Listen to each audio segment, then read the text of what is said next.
13 предлози стигнаа во Министерството за правда, 10 се номинирани од партиите во власта, а 3 од поканетите институции. Списокот со експерти ќе биде соопштен до крајот на неделата, бидејќи биле отсутни од земјава, а опозицијските партии одбија учество во оваа работна група.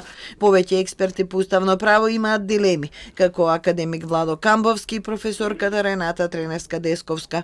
Неофицијално прифатиле професорите Денис Прешова, Јетон Шасивари и Бајрам Положани, како и поранешната судика во Страсбур Маргарита Цаца Николовска.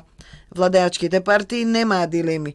Номинирани се генералната секретарка на Собранието Цветанка Иванова од СДСМ, координаторот Арбар Адеми од ДУИ, пратениците Ремзи Мехмеди од Алијанса и Сонја Мираковска од НСДП, амбасадорот Нано Ружин од ЛДП, Христа Најданов од ДОМ, професорот Темел Користески од партијата на пензионерите, Раметула Куќи од ДПА, Еран Куртиш од партијата за движење на турците и Бејџан Илјас од Демократската партија на турците.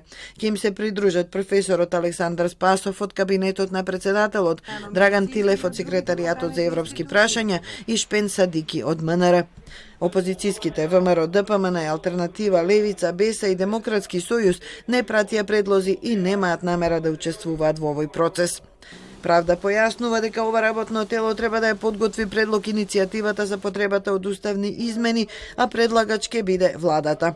Предлогот ќе биде испратен во Собранието и паралелно се планираат стручни јавни расправи. Според Уставот, одлуката за пристапување кон измена на Уставот ја донесува Собранието со двотретинско мнозинство, кое во овој момент е невозможна мисија.